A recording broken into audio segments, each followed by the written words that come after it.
topics. I think it's interesting.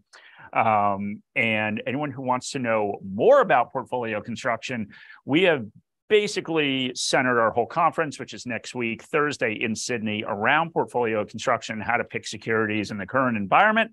So if you're interested in going and would like a discount ticket, you can email me at mark.lamonica1@morningstar.com. So you can come join us in Sydney at the ICC in Darling Harbour, or of course, watch it from the comfort of your own home. All the sessions will be recorded and available for 30 days. But anyway, we're going to talk about portfolio construction today. But first, a couple of housekeeping items. So anything you hear today is general advice. I don't know anything about you, so I can't offer personal advice. If you're in New Zealand, you can go to our website, the brand new morningstar.com.au, to get a copy of our FAP, and the New Zealand regulatory authorities would encourage you to speak to a financial advisor if you want personal advice. Other thing that I get a lot of questions about, all of these are recorded. They're recorded. We post them on our YouTube channel. Can't find that? Send me an email, mark.lamonica1@morningstar.com. All right.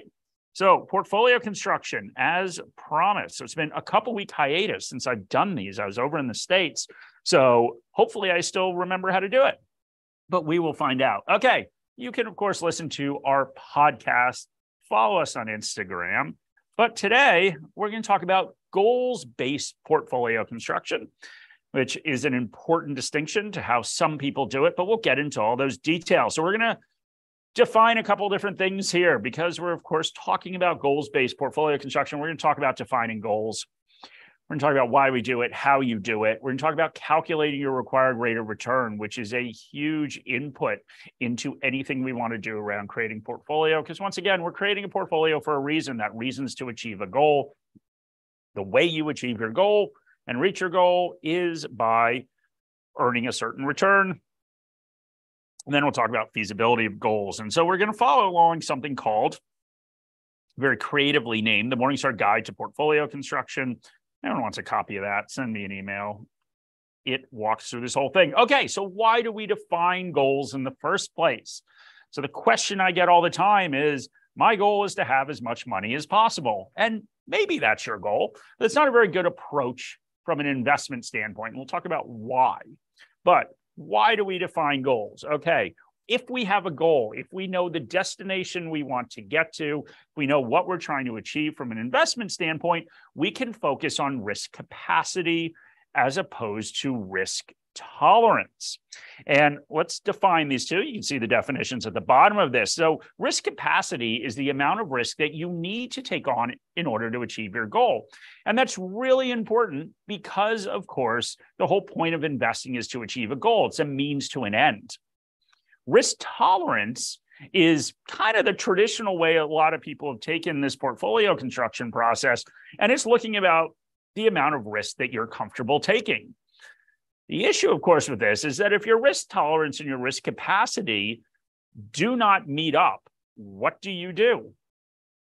Well, in my mind, the reason I'm investing is to achieve a goal. It means I want to focus on my risk capacity. How much risk do I have to take on? Because investing, of course, and we'll get into this more later, investing, of course, is a risk and return trade-off. We are getting returns for taking on risk. And if we've seen what's happened with the markets this year, particularly recently, over the long term, we're getting high returns because we're putting up with time periods like this, which can be very stressful and a lot of volatility in the market. So why do we not want to focus on risk tolerance? Well, this is the traditional way the industry has looked at this. So basically, you fill out a form, and the form asks you a variety of questions, and there's more sophisticated risk tolerance questionnaires and less sophisticated ones. You fill out all these questions saying, how would you react if the market went down 20% or 50% or whatever? And based on this, your risk tolerance is supposed to be assessed, and then you'll be put in a portfolio that you're comfortable with. But here's the problem. Risk tolerance, number one, as you can see in the first bullet point, assumes that the biggest risk you're taking on is volatility, or how much your portfolio is bouncing around. I don't believe that's the biggest risk. The biggest risk is not achieving your goal. If you're investing to retire and you want to retire at 65, the biggest risk is that you're 70, still going to work, and you don't want to be there. So Very, very different, very, very different viewpoint of the world, but I think a really important distinction of focusing on that goal. The other problem is that risk tolerance questionnaires don't work, right? So, well, philosophically, I disagree with them. It's also important to take into account the fact that they just don't work. So people's risk tolerance changes over time.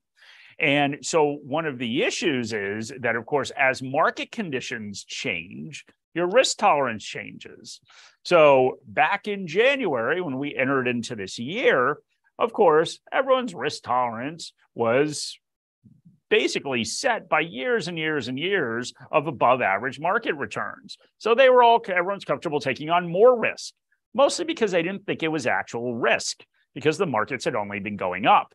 Well, people's risk tolerances are very different. So, of course, if your risk tolerance is not stable over different market conditions, it's not going to do you a lot of good to set and create a portfolio around that risk tolerance. And then, of course, and plays into this as well, humans have a very difficult time of assessing how they will act during stressful situations. So it's all well and good to say, this is how I'll react. I will act rationally if markets fall significantly. Doesn't feel that way, right? It doesn't feel that way when you're reading terrible headlines in the newspaper, when all of your friends and family and commentators and the media are telling you about how terrible everything is. Well, very difficult to understand how you would react in that stressful situation. Or maybe intellectually, you can say the market goes down 20%, I'd be fine with it. Can feel very different, because everyone's sitting there telling you, well, the market's not going to just go down 20%, it's going to go down 40%.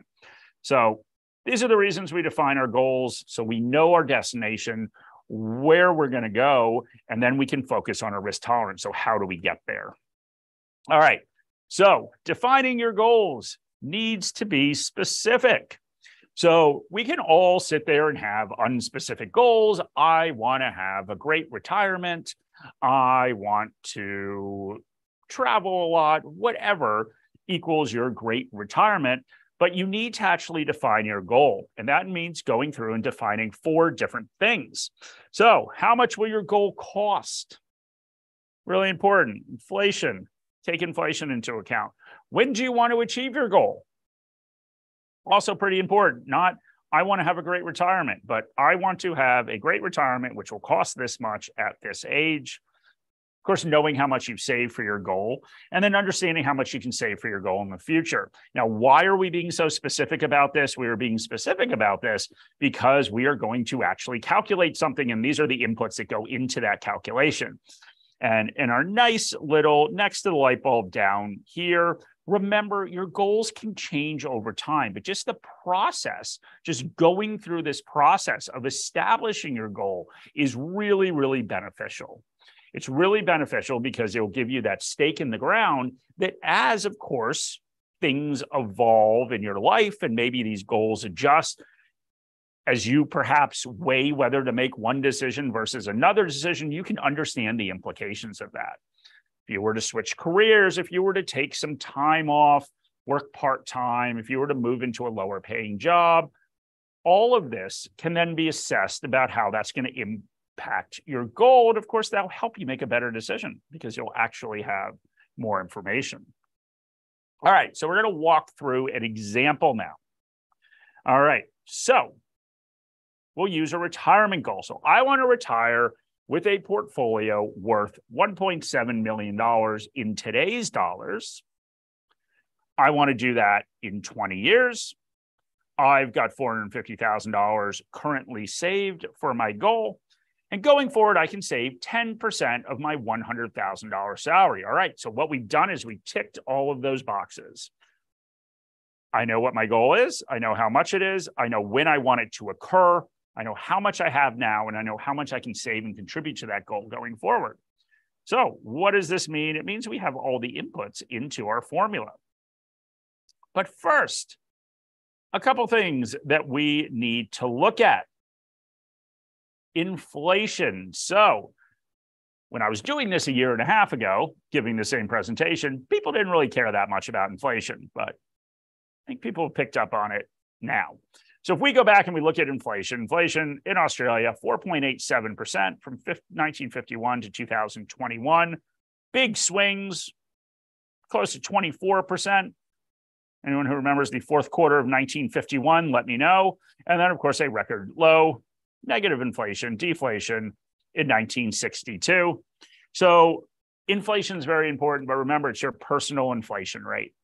So for instance, if you own your house outright right now, you do not have a mortgage on it, well, your inflation rate is probably going to be very different than somebody that has a big mortgage on their house or somebody that rents. So think about the influences on your life from different parts or different spending categories going up in price.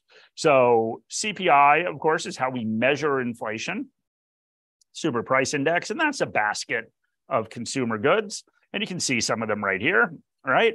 So think about how your life may differ from that. Come up with a personal inflation rate, or at least an estimate. And I would only do it if there are giant differences in your spending, right? So housing, of course, in that situation where your house is paid off, doesn't matter as much. Maybe you drink a lot, want to jump that up to 22%, but figure out your own inflation rate. All right. What that will allow us to do is calculate a required rate of return. So a lot of investing, a lot of personal finance at the end of the day is math, right? And so don't worry, you don't have to do this yourself. You can use a calculator, but we want to calculate our required rate of return. So what that does is it gets us from where we are. In this case, where we are is sitting with a super balance of $450,000 to where we want to be. So we want to have $1.7 million in today's dollars, which translates into, and I'll show you how to do all these calculations, $2.8 million given an inflation rate of 2.6%. So I believe we put in, and of course, you're going to save and invest money along the way. So what are we doing here? We are going to calculate what links all of this together. So we have a calculator on Morningstar Investor that allows you to do this. You can also use any financial calculator to do this. What you're doing is you are basically solving for that rate of return. So here's what I did. Current portfolio value, $450,000, $1.7 million. So this is a screenshot from that calculator in Morningstar Investor. Future value, $1.7 million. I put in my inflation, so 2.6% right there, annual inflation. I'm saving $10,000 annually, and I have a 20-year time horizon. So what this will do is it will automatically calculate this inflated future value using that 2.6%. So you can see what you actually have, so what your goal is accounting for inflation. And it will calculate this required rate of return. So Paul says, interesting, housing occupy 22% of inflation weighting. That would be rent, not capital appreciation. So I think, Paul, what that would refer to is the costs you are paying for your housing. So whether that would be rent or whether that would be your mortgage payment that you're making. So what are the sort of monthly costs or annual costs or however we're looking at it? How much of your spending goes into housing? So I certainly know that there are a lot of people that are spending a lot more than that. A lot more than that 22%. But what that just means is within that basket of goods, when the government started looking at pricing data and seeing what are the comparisons, housing goes up 10%. We're applying that to that 22% of your budget. All right, so we do all this. We calculate our required rate of return. So why do we want to calculate our required rate of return? Well, there's a couple reasons. One initial reason is we need to assess whether that goal is feasible, which is an important thing. Now, this does not mean that you cannot adjust some of those different inputs, but you do want to make sure that you can achieve your goal. And this is why we want to define those goals, right? Why we want to be very specific, because then it allows us, if we don't think that that's feasible, it allows us to make those adjustments. Now, a couple of things that we need to think about. All right. If that return is too high that you need to achieve, then it's unlikely you're going to be able to achieve it. And that's when we want to make those adjustments. Don't double count for inflation. So if you've taken inflation into account for your goal, then we need to look at nominal rates of return. So nominal basically means we don't adjust them for inflation. If you don't take inflation into account when you're looking at that future goal, then we can take real rates of return. So those are nominal rates minus the level of inflation. That's the return you're getting above inflation. One very important thing to look at is taxes and fees. So these rates of return that you are calculating, remember, that's what you need to earn on your money, not what the market does, and then your advisor takes a fee, and then the ETF takes a fee. You need to look at that before. Taxes come into play here as well, right? Money that the government takes doesn't go to you. It doesn't help you achieve your goal. So just make sure that you're looking at a real rate of return, or not a real rate of return here, but a rate of return that includes all of these inputs. So remember, the average super fee investment in admin in Australia was 1.1% in 2021. So that's a lot, right? So that's adding that back on. Of course, all your tax situations are personal and different, whether you have money in super, outside of super, but you are paying taxes. So just remember, you're going to pay taxes no matter where your money is. So that's why we want to be really, really careful with this rate of return that we are saying is achievable. So just take all of that into account. All right. So let's look at some different returns to try to figure out what's feasible, what's not feasible. The future, of course, is unknowable. So we are looking at historic returns. Historic returns are not necessarily what they're going to be in the future, but we're going back 30 years and we're looking at different asset classes. Now, the reason we're going to do this is because a huge input, once we've decided, in which we're kind of going through that process right now, once we've decided that a required rate of return is feasible, then all of a sudden we have to assess, okay, how does this impact our asset allocation? But let's look at this. So we've got US shares, Aussies listed property. You guys can, of course, read. So we've had the average nominal returns. So remember, not taking inflation into account. And then what I did is I took out fees. So I took out that 1.1%, which was the average super admin fee. Of course, your super is probably different. You're probably paying different fees. And we can start to see, we can start to see the impact from fees on those returns. And I took real returns. So remember, if you're not taking inflation into account with that future value you need, we want to look at real returns. Once again, take out fees. Couple caveats. So we've had a very favorable return environment. It doesn't feel like it right now because of what's happened this year, but we've had a very favorable long-term return environment, primarily because of, this isn't the only reason, because of the interest rate environment we've had. All right, so we go back and we're hearing a lot about Volcker now, and we're hearing a lot about inflation. The last time there was a lot of inflation in the 70s into the early 80s, and interest rates were jacked really, really high globally in the early 80s that finally brought inflation under control. And then they've just been sort of steadily going down. And obviously they bounced around a little bit, but really from sort of plus 20% to basically zero, which is where they were coming into this year, they've come down a lot. So that does do some very good things for share market valuations, which of course, the higher the multiple, higher the valuation that the share market is trading at, those returns all flow to people. And very well for the bond market, right? Because the bond market, of course, moves inversely. Prices move inversely to interest rates. So if interest rates are going down, bond prices are going up. So it's been a very favorable return environment. Just remember that when we're assessing the feasibility. All right. So we're going to keep moving on. Hold on one second, because we had a question that I need to answer. So I am not on my computer. If anyone even remembers what my computer looked like, it's over there. So let me pull up. We had a question about where to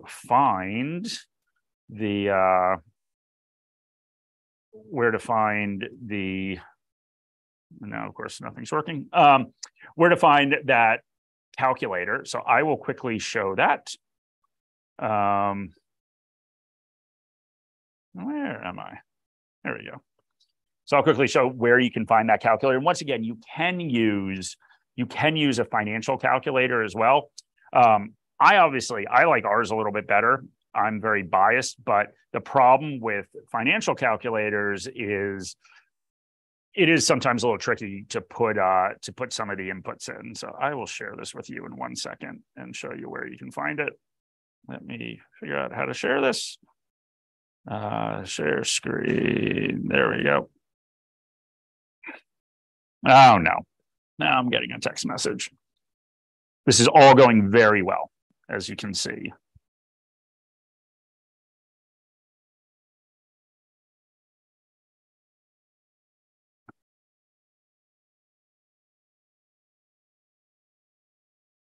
Well, this will work in a second. All right, so where do you find this? Go into track investments.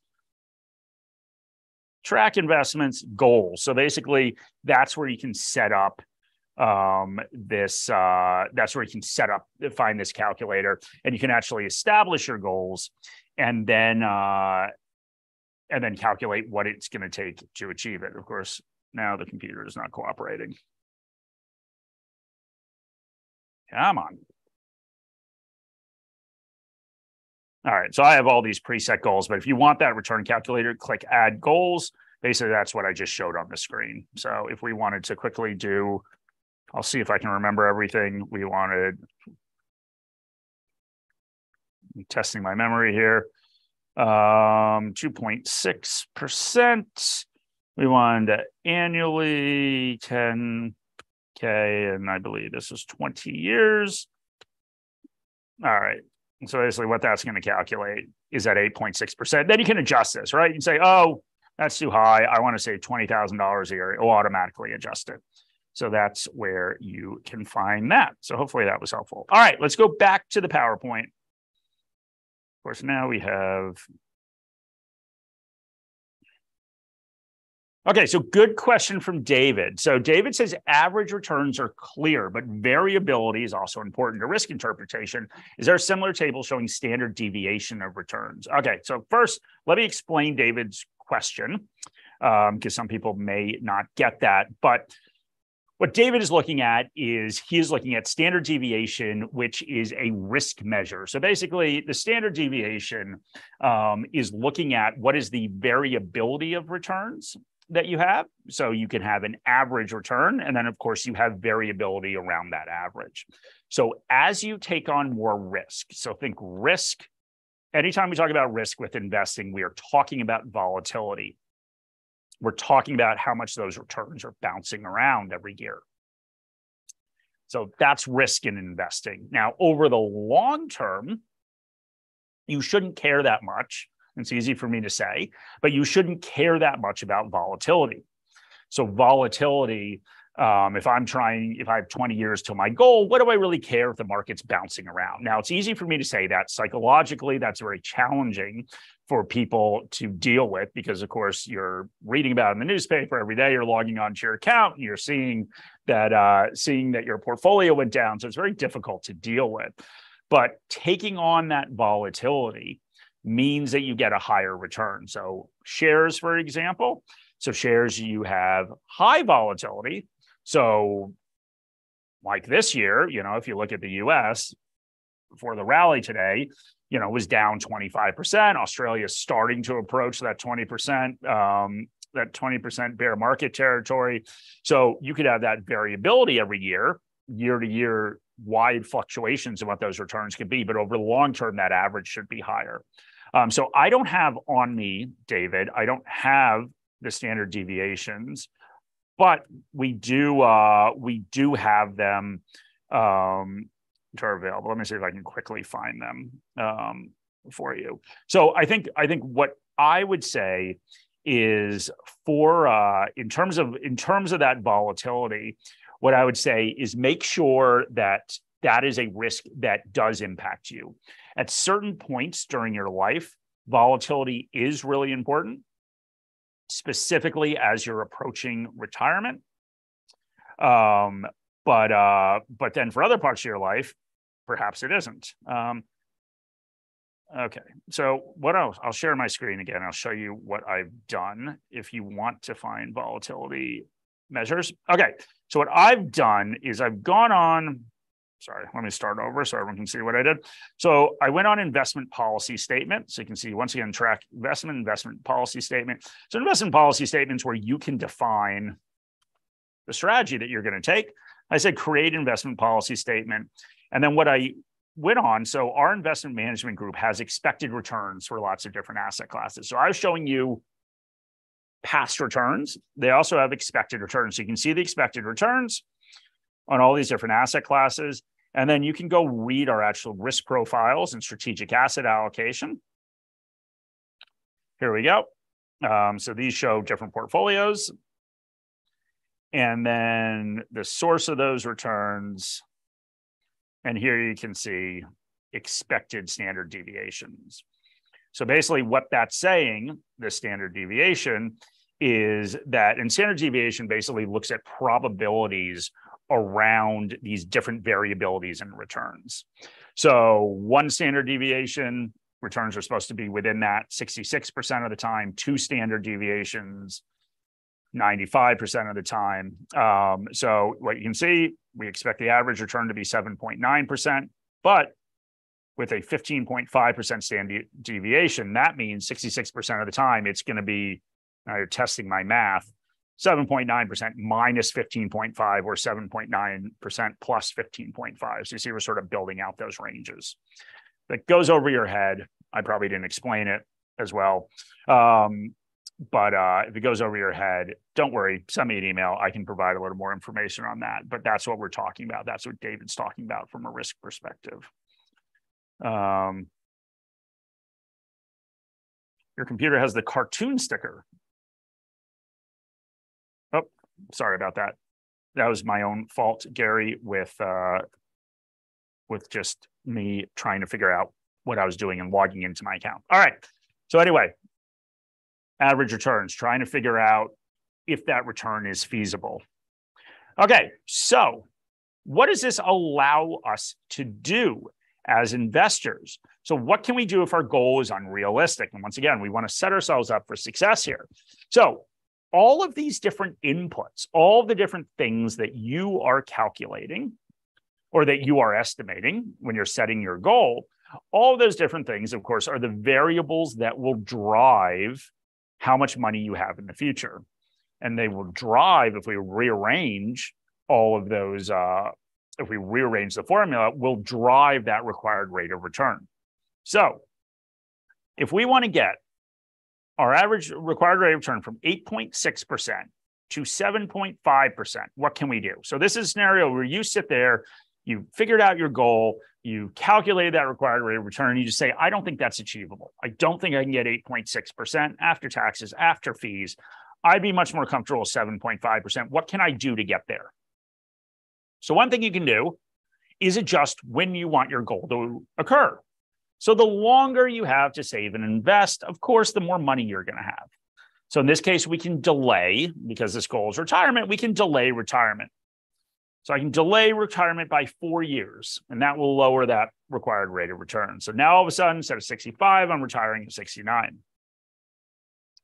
This is, of course, what we're changing. Savings, I can save more. The more money I save and invest, of course, the lower return I need to achieve the same amount.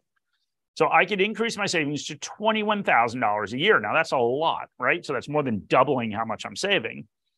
But that's an adjustment I can make. Or I can sit there and say, I can reduce my goal. So maybe I don't need this retirement that I planned. I don't want to save more. I don't want to work longer. I don't think I can achieve that return. So I'll actually lower my goal, in this case, by $500,000. So the reason you want to do this, of course, as early as possible, because the earlier and the longer you have until you can achieve your goal, the smaller those adjustments need to be in order to make those differences, right? Like if I had 30 years to go till retirement, I wouldn't have to delay it as much to lower that required rate of return. I wouldn't have to increase my savings as much. That's the power of long-term investing and compounding, right? So time is the only thing you can't get back as an investor. And, I think particularly people that are a little bit older really appreciate that. I don't necessarily know that the advice that we give young people reflects that. This whole notion that like, oh, who cares? Like you can, early 20s is the time you can, go out there and purchase risky investments. Like, no, not really, because the opportunity cost of the $10,000 you lose on some strange crypto that you buy is huge. People who can actually afford to take a punt and go out there and invest in something crazy are generally old people, because that opportunity cost of that $10,000 you blow is a lot lower. Anyway, that's my soapbox. But just remember time. If anyone on here has a long time before their goal, you will never get that back. So just remember that. Oh, we had a quiz. All right. So what is the next thing we do? So we've got a couple more minutes. So what's the next thing you do? We assess if our goal is realistic. We make adjustments to figure out if it's realistic. And then we can start talking about building a portfolio. And I'll go back to the website. Not only are we doing this to assess the feasibility of the goal that we're trying to achieve, but also, and probably more importantly, we're using it to define our asset allocation. So I will get out of here. So you've gone through, you've calculated your goal. Now you have to pick a portfolio that's going to help you achieve your goal. So remember we talked about earlier, we talked about risk tolerance versus risk capacity. So what you need to make sure is that the portfolio you have and the allocations in your portfolio will help you or will feasibly allow you to achieve your goal. So the more you have allocated into growth assets, the higher your expected future returns will be, right? So remember, we talked about that risk and reward trade-off. The more variability in returns, the more volatility in your portfolio, the higher the expected future returns you have. That's the trade-off. That's the bargain we all make as investors. So we have 5 different asset allocation models as part of Morningstar Investor. And these are just divisions between growth assets and defensive assets. So growth assets, think shares, so Aussie, international, listed property, infrastructure. Defensive assets, fixed interest, so bonds and cash. Bonds and cash, less variability in those returns. So less volatile portfolio, but lower expected future returns. So you want to make sure that you are taking on enough risk to achieve your goal. And that's the point of going through and calculating what that return you need is. And, there's all sorts of problems with people not taking on enough risk to achieve their goal. So, and there are certainly gender differences between it. In aggregate, should be no difference between men and women's goals. But for example, financial advisors often put women into more conservative portfolios because we're using a risk tolerance questionnaire. So make sure that you do this and then have that inform that risk you want to take. The other thing that's really important around calculating your required rate of return is that over time, it allows you to assess whether you are meeting your goals. So one of the problems with investing, one of the good things about investing is compounding. And that is, of course, earning returns on returns. One of the problems with compounding is that especially very early on, it doesn't seem like you're making any progress, right? And very simply, let's say I just started out investing and I have $10,000. The market goes up 10%, pretty good year, right? It's $1,000, right? Doesn't seem like that much, especially if I'm trying to get to a goal of, let's say my goal is $1.1 million and I'm at 10,000 and I need 10% a year to get there. Well, all right. Doesn't seem like I'm very close when all of a sudden it's been a year and I'm at 11,000. I'm trying to get to 1.1. But remember that last year, when you have $1 million in your account and you're earning a 10% return, all of a sudden it's 100,000, right? All of a sudden it gets you to that goal versus it used to be 1,000. The whole point of this is just tracking your progress against your goal by looking at that required rate of return will show that you're on track, even if it doesn't feel like you are. Even if, it feels like you're only making kind of incremental progress when you have low account balances. Another good reason. The last thing is that looking at the required rate of return and looking at the changes to that required rate of return, because it will fluctuate every year, right? It will hopefully prevent you from doing something stupid. And something stupid is also is often changing the amount of risk you're taking on based on market conditions. And generally what we do is, as investors, when the market goes very, very well because of our recency bias, because of what has recently occurred, we expect it to occur in the future. So when returns are very strong, a lot of people chase those returns. All of a sudden, they're putting more and more money into those growth assets because they're the ones doing well. And then, of course, when markets fall a lot like they've done this year, a lot of people take money off the table. Oh, now's not a safe time to invest. I'll just take some money and I'll put it into fixed interest, or I'll keep it in cash. It's not what you want to do when the market's falling and valuations are cheaper. So by focusing on that required rate of return, when the market's doing really well, your required rate of return will go down. Market's doing really poorly, your required rate of return will go up. And so using that as some structure around decision-making can stop you from chasing returns or selling everything in a market downturn. So pretty important. So yeah, what you can do, look at the different asset allocation models we have, find something that's right for you. And then once you've established, I'll go and look at goals. So you can establish and save your goal. You can attach your goal to a portfolio. So you can see I have attached this to a portfolio, and it's going to fill in all of these numbers, starting value, what I want to achieve, and it's going to compare that to sort of where the portfolio is. So we can see originally I needed 9.81%. Now I need 9.38%. So that allows you to look at how that required rate of return changes over time as you're progressing towards your goals. And you can see here the portfolio that it's attached to. And then finally, the last step is go into this investment policy statement, create an investment policy statement. And what this will allow you to do, once again, you can link it to your portfolio and you can go in and set targets for all these different asset classes. You can, of course, look at our asset allocation models, whatever you're trying to find, and you can look for expected returns. And if you hook this up to a portfolio, you can see the actual breakdown in your portfolio to see if you're on track. All right. So that is everything I wanted to cover. We don't have many questions today, maybe at least for people in New South Wales. People are tired after the long weekend. But if you do have any questions, please send me an email at mark.lamonica1@morningstar.com. Check out our new website, which went up on Saturday. And also, if anyone would like to come to the conference, I think we've got a great agenda. Shani's put together this amazing agenda that sort of walks through this process. It has a bunch of experts come in and talk about it. So everything from goal setting to calculating your required rate of return, setting an asset allocation. We've got the CIO at Morningstar Investment Management talking about what expected returns we could see in the future. And then, of course, we talk about selecting investments and investing within this current environment. So anyway, it would be great to for you guys to come to the conference. And yeah, I hope everyone has a great day.